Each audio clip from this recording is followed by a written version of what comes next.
Hi friends, कसे आहेत तुम्ही सगळेजण? चला मस्तपैकी आपण आज एक मस्त रेसिपी बनवूया, जी बाहेरून आणण्यापेक्षा असं घरातच बनवली तर त्याच्या कमी किमतीत होईल आणि एवढी चांगली होईल की तुम्ही प्रत्येक वेळी बनवाल. तर इथे मी अर्धा लिटर दूध बघा गरम करत घेतले, इथे गरम करून घेतले आणि 5 मिनिटं मस्तपैकी याला शिजवून घेतलेलं आहे. आपल्याला दूध याला आटवायचं आहे, त्याच्यामुळे असं मिडियम गॅसवर हे दूध आटवून घेऊया. इथे मी थोडंसं 2-3 चमचे दूध याच्यामध्ये बाहेर काढून घेतलं होतं. त्याच्यामध्ये 2 चमचे इथे मी मिल्क पावडर टाकणार आहे आणि 1 चमचा कॉर्नफ्लोअर टाकणार आहे आणि हे आपलं साध्या दुधात हे मिक्स करून घेऊ. का पूर्ण मिश्रण त्याच्या गुठल्या पूर्ण काढून घ्यायचे आणि हे मिश्रण एकदम एकजीव करायचं आहे आणि त्या दुधाच्या मिश्रणामध्ये हे आपण टाकून घेणार आहे. इथे ही साय मोडून काढा आणि मस्तपैकी असं आपलं दूध घट्टसर आपल्याला करायचं आहे.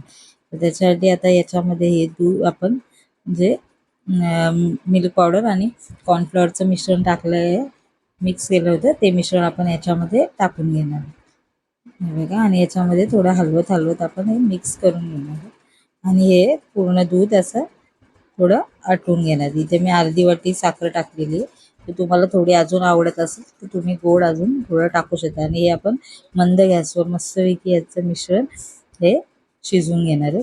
थोडं घट्टसर व्हायला लागलं की हे मिश्रण आपण पूर्ण तोपर्यंत आपण शिजवणार आहे. तर इथे बघा मी अजून 5 मिनिटं हे मिश्रण शिजवून घेतलेलं आहे.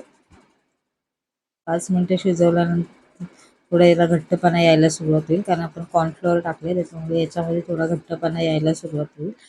तर त्याच्यासाठी अजून थोडा वेळ आपण हे शिजवून, याच्यासाठी 10 ते 15 मिनिटं तरी नक्की लागतात. त्यासाठी मिश्रण घट्ट होईपर्यंत हे शिजवून घ्या. जर थोडं पातळ राहिलं तर आपलं आईस्क्रीम पातळ होईल, त्याच्यासाठी म्हणून थोडं मिश्रण हे घट्टच हे करून घ्या बघा.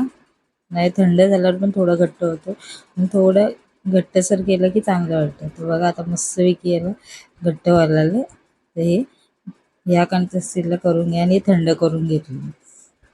इथे मी 1.5 वाटी व्हिप क्रीम घेतलेली, जे आपण केकला वगैरे व्हिपिंग क्रीम वापरतो ती व्हिपिंग क्रीम घेतलेली. तर इथे मी व्हिपिंग क्रीम ही व्हिप करून घेणार आहे एकदम मशीनद्वारे. नाही बघा, व्हिपिंग क्रीम मुळे कसा केक मस्तपैकी आपला बाहेर सारखाच होऊन जाईल.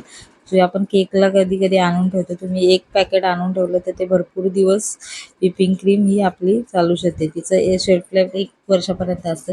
मग जेवढी पाहिजे तुम्ही तेवढी घेऊन ती बाकीची परत फ्रीजरमध्ये तुम्ही स्टोअर करून परत आईस्क्रीम वगैरे किंवा केकसाठी बनवू शकता. तर इथं मी व्हिप करून घेतली, इलेक्ट्रिक बीटरने व्हिप करून घेतलेली आहे बघा. 5-6 मिनिटात मस्तपैकी आपली व्हिपिंग क्रीम रेडी झालेली आहे. तर बघा किती मस्तपैकी. तर इथे मी अमूलचं मिल्क मेड म्हणजे कंडेन्स मिल्क घेतलेलं आहे, ते याच्यामध्ये टाकलेलं आहे. जर तुम्ही घरगुती कंडेन्स मिल्क बनवून टाकलं तरी चालेल, कारण हे आपण इथे बाहेरसारखंच आईस्क्रीम बनवणार आहे, त्याच्यामुळं आपण ते कंडेन्स मिल्क टाकतो म्हणजे टेस्ट पण एकदम बाहेरसारखीच येईल आणि म्हणजे लागेल पण एकदम, की आपल्याला वाटणारच नाही की आपण बाहेरून नाही आणले. ते इथं मी परत त्याला 1-2 मिनिटं याला मिक्स करून घेतलेलं आणि याच्यामध्ये 1 ते 2 थेंब व्हॅनिला एसेन्स टाकणार आहे. तो व्हॅनिला एसेन्सचं फ्लेवर येण्यासाठी मी इथे व्हॅनिला एसेन्स टाकलेलं आहे आणि परत 1 मिनिटं हे मिक्स करून घेऊ. आपण बाहेरून किती महागाचे आईस्क्रीम वगैरे आणतो, जसं की 100 ते 200 रुपयाला वगैरे, त्यापेक्षा हे असं घरीच बनवलं तर आपल्याला कमी किमतीत मस्तपैकी जास्त आपल्याला आईस्क्रीम भेटेल. तर इथे बघा मी एका चाळणीवर ठेवून हे मिश्रण, हे दुधाचं मिश्रण जे थंड झालेलं ते टाकले, कारण कधी कधी एखाद्या गुठल्या वगैरे राहतात, मग त्या मिश्रणात त्याच्यामध्ये जाण्यापेक्षा म्हणून असं चाळणीवर तुम्ही चाळून मिश्रण घेतलं तर चांगलं होतं. हे बघा आता मस्तपैकी परत मिक्स करून घ्या. 2 मिनिटं या मिक्स करून घेतलं, अजून चांगला आपला फ्लेवर पण अजून चांगला आणि केक पण बनायला झाला. तर बघा मी फक्त 1.5 वाटी व्हिपिंग क्रीम घेतली होती, त्याच्यामुळे किती आपला आईस्क्रीम होतं. तर इथे मी अर्धा आईस्क्रीम आहे या डब्यात टाकून घेतलं. तर हा जवळजवळ आपला 1/2 किलोच्या वरतीच डबा हा आईस्क्रीम होऊन जाईल. 1/2 किलो त्याचा पण पेक्षा जास्त होऊन. हे मी झाकण लावून 10 ते 12 तास ठेवून देणार. हा व्हॅनिला फ्लेवरचा आहे. ह्याच्यामध्ये उरलेल्या भागामध्ये मी 2 फ्लेवर आईस्क्रीम करणार. तर एकामध्ये पिंक केलेलं आहे आणि एकामध्ये ग्रीन करणार आहे. तर इथे मी इमल्शन किंवा पिंक कलर आणि त्याचा इसेन्स असेल तर तुम्ही ते पण टाकू शकता किंवा इमर्शन्स असतात ते पण टाकू शकता. तर इथे बघा मी ग्रीन कलर केलेलं आहे. इथे जेल कलर मी वापरलेली, जे एक ड्रॉप टाकला तरी सुद्धा होतं. आणि इथे मी दुसऱ्या एका डब्यामध्ये हे मिश्रण दोन्ही एकदाच टाकणार आहे.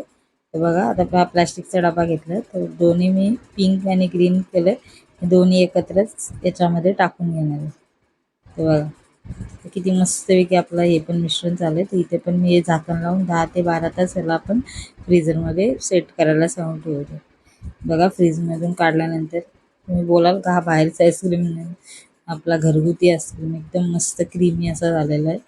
बघा किती मस्तपैकी तुम्ही अशाच पद्धतीने व्हॅनिला जसे म्हणजे चॉकलेट वगैरे किंवा पायनॅपल वगैरे कोणते पण अजून आईस्क्रीम याच्यामध्ये तुम्ही इसेन्स किंवा फूड रेडी फूड असे जे आपले ओरिजिनल फूड पण याच्यामध्ये टाकून आपण बनवू शकतो. तर बेस एकदा बनवलं की बाकीच्या गोष्टी तुम्ही कोणत्या हव्या तर तुम्हाला बनवू शकता. बघा असा मस्तपैकी आता पिंक आणि ग्रीन वगैरे जर हा आपण बाहेर करायला गेलो तर आपल्याला 50 ते 100 रुपयाला नुसता एक आईस्क्रीमची पडेल. त्याच्यात आपण घरी जर बनवलं तर याच्यामध्ये आपल्याला कितीतरी आईस्क्रीम आणि कितीतरी एक कमी खर्चात आपण पाहिजे तेवढं आईस्क्रीम बनवू शकतो. तिथे मी चॉकलेट सॉस टाकलेला आहे. तुम्हाला जर चॉको चिप्स वगैरे टाकायचे असेल मुलांसाठी तर बघा तुम्ही बघाल तर एवढा मस्त आणि टेस्टी लागतो ना. जर ही रेसिपी आवडली तर नक्की